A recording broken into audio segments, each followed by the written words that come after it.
बांधवांनो, आपण जर राजाशी दोस्ती केली तर एक दिवस बघा आपल्याला चाकर बनावं लागतं, परंतु जर आपण संतांची दोस्ती केली म्हणजे संतांचे विचार ऐकले आपण, तर एक दिवस आपण देवाचं दर्शन घेणार हे निश्चित बघा, निश्चित होणार दर्शन, त्यात शंका नाही.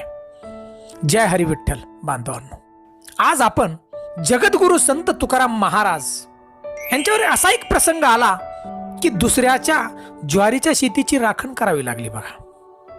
आणि नंतर महाराजांच्या मनामध्ये एक प्रश्न आला की माझ्या गावामधलं असणारं विठ्ठलाचं मंदिर याचा जीर्णोद्धार करायचा आहे. त्यावेळेला बांधवांनो, पंढरीच्या पांडुरंगानं साक्षात मदत केली बघा महाराजांना. ही कशी केली त्या आजच्या आपण व्हिडिओमधून पाहणार आहोत. मी हनुमंत पवार धारकरी, तुम्ही पाहताय मराठी मोटिवेशनल स्टोरी चॅनल. तर बांधवांनो, जगद्गुरु संत तुकाराम महाराजांना वैराग्याचे स्वामी म्हटलं जातं, कारण त्यांच्या इतकं वैराग्य कुणी पत्करलं नाही बघा. संत तुकाराम महाराजांचे वडील सावकार होते बघा. आपल्या सगळ्यांना माहिती, आपण वाचलं असेल अनेक ग्रंथामध्ये. अमाप संपत्ती होती, गावातल्या सगळ्या लोकांच्या जमिनी त्यांच्याकडे गहाण होत्या, बरं म्हणजे जवळजवळ सगळ्याच लोकांच्या.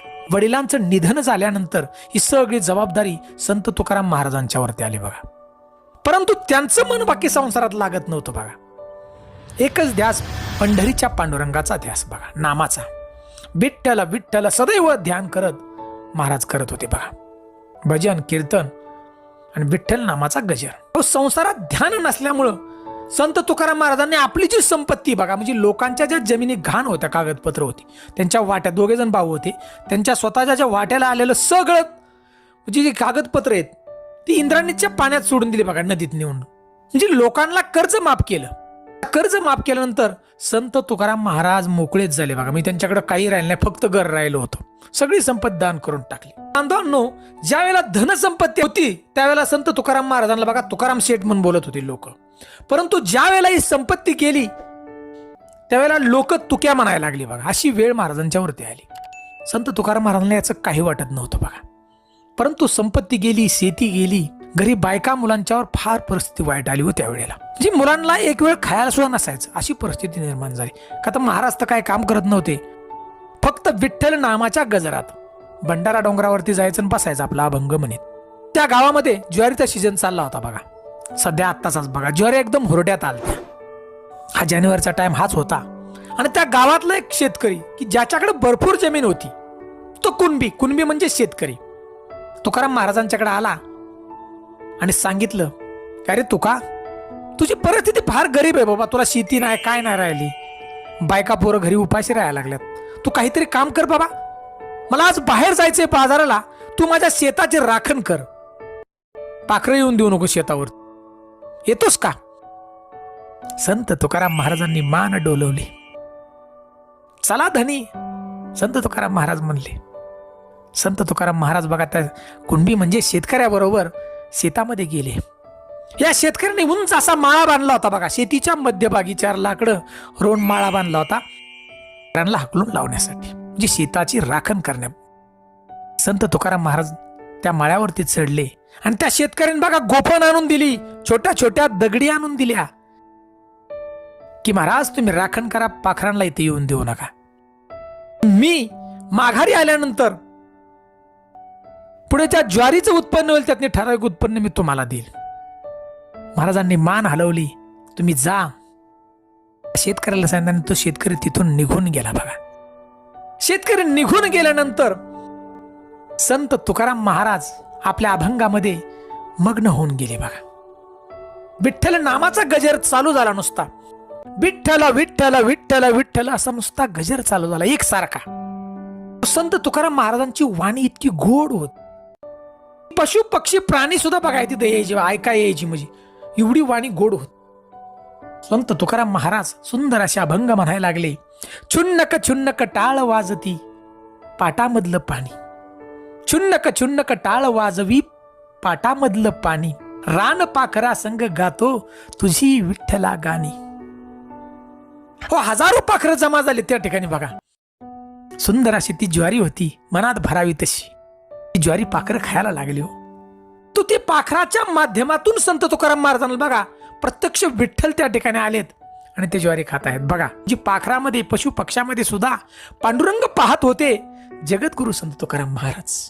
संत तुकाराम महाराजांना पाखरं दिसतच नव्हती, विठ्ठल दिसत होते. बघा, विठ्ठल जळी तळी भरला, रिता ठाव नाही उरला, आज मी दृष्टीने पाहिला, आज मी दृष्टीने पाहिला.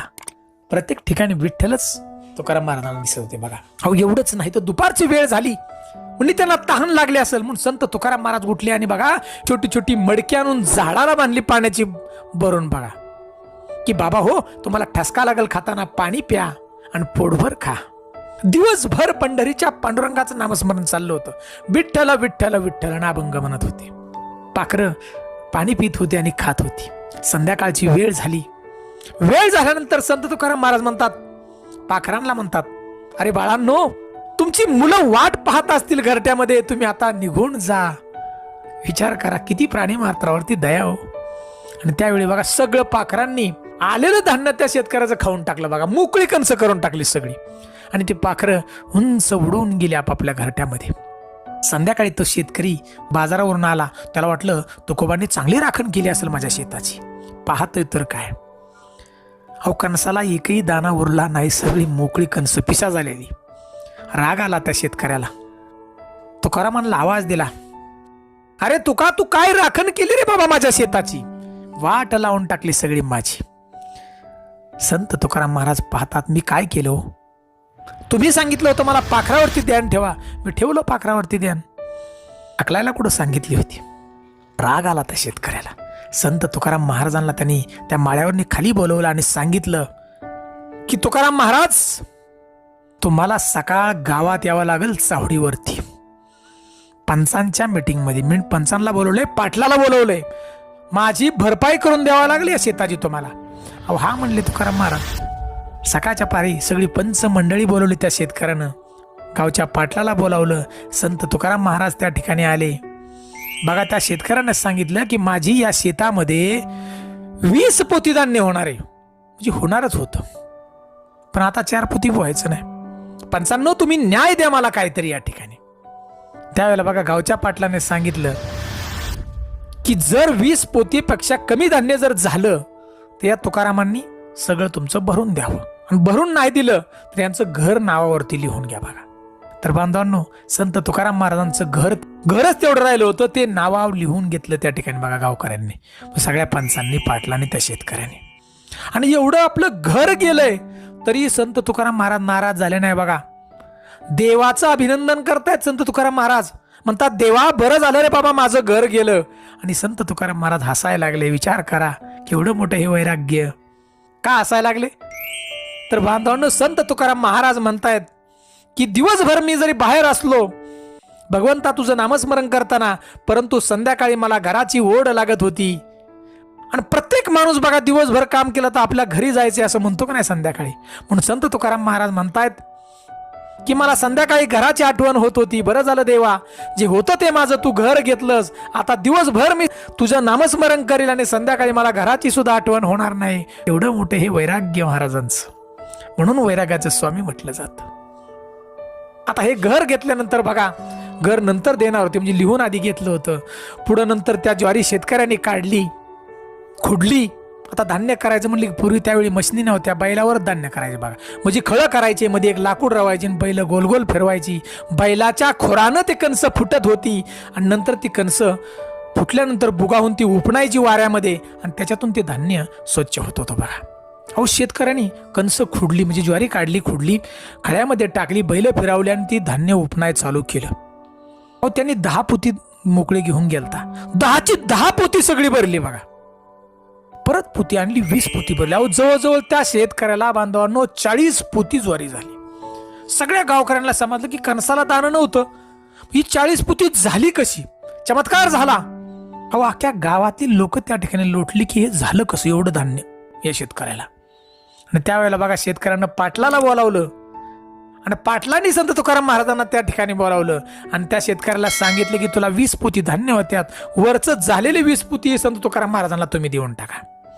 त्यावेळेला बघा संत तुकाराम महाराजांच्या पत्नी जिजाऊ सुद्धा त्या ठिकाणी आलत्या. बघा, पाटलाने आदेश दिला आणि तो शेतकरी म्हणला की तुकाराम महाराज तुमची विस्फुती घेऊन जा. त्यावेळेला बांधवांनो संत तुकाराम महाराजांनी सांगितले की मला तुमचं धान्य नको, हे माझं धान्य नाही बाबा, हे तुझ्या शेतात पिकलेलं धान्य आहे.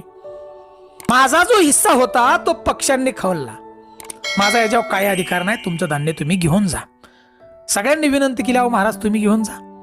नाही म्हणले. अहो जिजाऊच्या डोळ्यातून पाणी आलं. धनी, अहो आपली मुलं उपाशी आहेत, सकाळ धरून खायला नाही आपल्या मुलांच्या पोटामध्ये, हे दिलेलं धान्य तरी घ्या.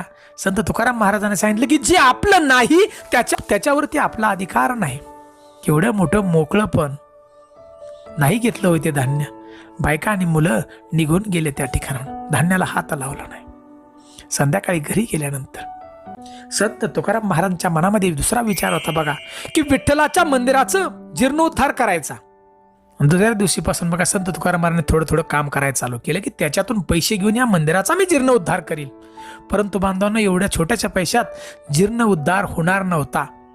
अशा कामासाठी संत तुकारामांचा वेळ फुकट चालला या ठिकाणी हे पंढरीच्या पांडुरंगाला समजलं बघा. बांधवांनो थोडं ध्यान देऊन ऐका. संत तुकाराम महाराजांनी शतकोटी अभंग लिहिले होते, शतकोटी.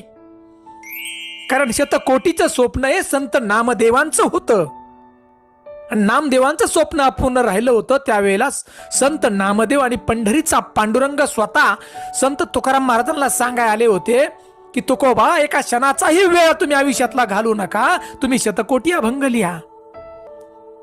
पण बांधवांना हा वेळ संत तुकाराम महाराजांचा जाऊ नाही म्हणून स्वतः पंढरीचा पांडुरंग त्या गावामधले जे महाजी पाटील आहे त्यांच्या स्वप्नामध्ये गेले आणि सांगितलं की पाटील तुम्ही मंदिराचा जीर्णोद्धार करा. पाटलाला स्वप्न पडल्यावर पाटील जागा झाला आणि सकाळ सगळ्या गावातल्या मंडळाला सांगितलं की आपल्याला या मंदिराचा जीर्णोद्धार करायचा आहे.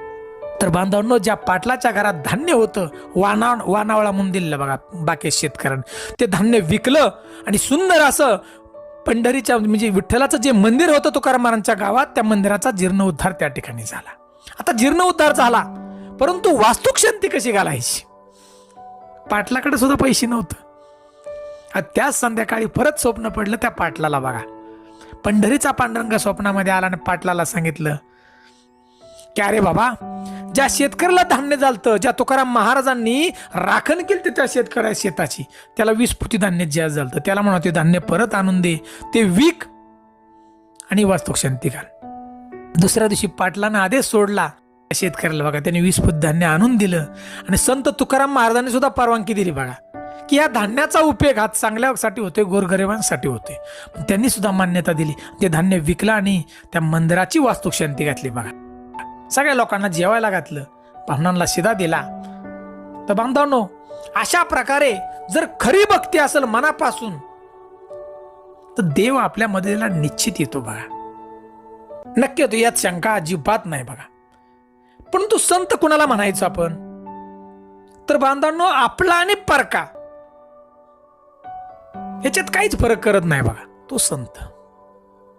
म्हणून संत तुकाराम महाराज जेवढे कीर्तनकार आहेत तेवढे कीर्तन त्यांच्या अभंगावरती करतात बघा.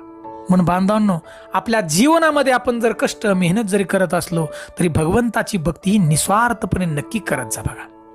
आणि भगवंतापर्यंत पोचायचं तर पहिली पायरी संत नावाची, संतापर्यंत पोचायला लागला आपल्याला. म्हणून ती मोठी लोक आहेत पैसे त्यांच्या लोकांच्या नादाला लागण्यापेक्षा आपण संतांचे विचार ऐका आणि आपल्या जीवन हे आमूलाग्र बदल करा बघा. आपल्या आईवडिलांची सेवा करा, त्या ठिकाणीच परमेश्वरी आईवडिलांच्या पायाशी बघा. कुठेही तुम्हाला फिरायची गरज नाही. कष्ट मेहनत जिद्द अगदी प्रामाणिकपणे करा, सगळ्या गोष्टी चांगल्या होतील यात शंका नाही बघा, होणारच चांगल्या गोष्टी. तर बांधवांनो असं संत तुकाराम महाराजांचे विचार आपल्याला जर हे आवडले असतील, हा प्रसंग आपला आवडला असेल तर आमच्या चॅनलला आपण नक्की लाईक करा. चॅनलवरती प्रथम असाल तर नक्की सबस्क्राईब करा, बेल घंटीचं बटन दाबा, म्हणजे असे प्रत्येक येणारे व्हिडिओ